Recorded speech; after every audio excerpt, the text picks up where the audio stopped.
So if I were to sum up what fish means to me, evidence, equity, and change. It's a small little program with modest investment, but it's very systems oriented, directly talking about food systems transformation, and the rest of the CG needs to look at it and learn from it.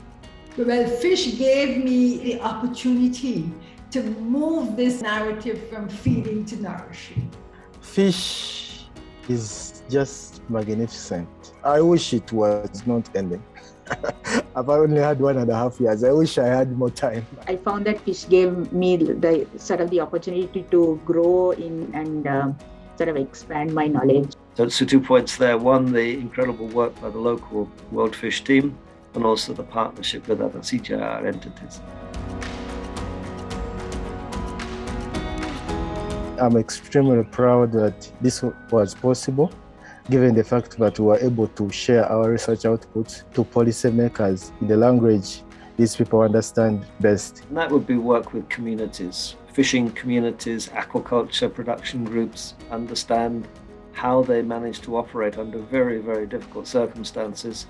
I would say that fish has brought onto the agenda, the global agenda of food and nutrition, different aspects that were unrecognized, unknown, and included them now into many levels of the narrative and of the solutions moving forward to 2030.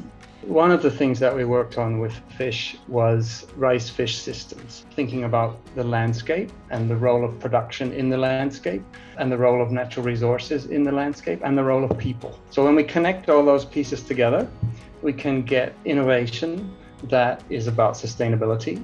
In terms of the fish program, from a gender perspective, the breadth and the depth or the scale of the gender research. But we actually contributed to policy. So really we had that range as well and that influence, and that's something I'm really proud of.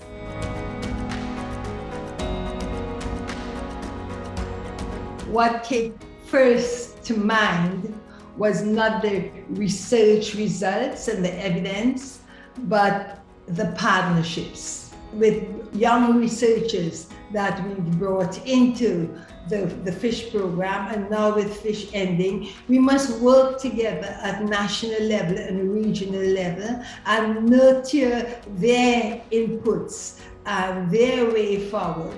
A surprising result was the work that was done around how you combine fisheries and water infrastructure, which should be obvious, but fish and aquatic foods is just by and large completely missing from that. So there's a huge gap that the fish program and the colleagues that worked on that particular aspect were able to step forward and I think provide some really credible scientific input to how to move that forward.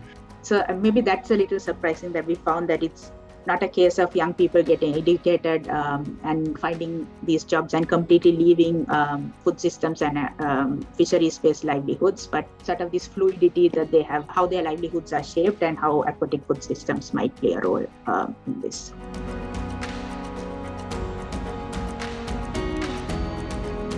We've helped to, in the fish program, move gender transformative approaches from almost non-existent to now being on everyone's radar. We even helped get it into the United Nations Food Systems Summit. It became one of the game changers and strategic actions. And so to me, that shows great promise. And it's been a real privilege for fish to contribute to shifting that global agenda in this way.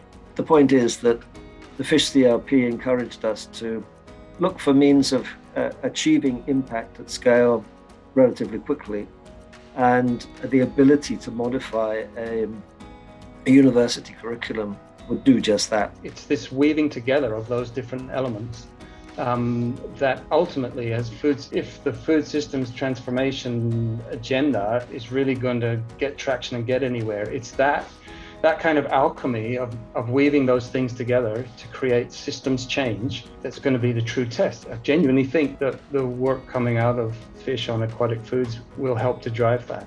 So I think there's a lot of promise in looking at the sort of the traditional issues of access and traditional solutions, but also looking at alternative solutions to this issue.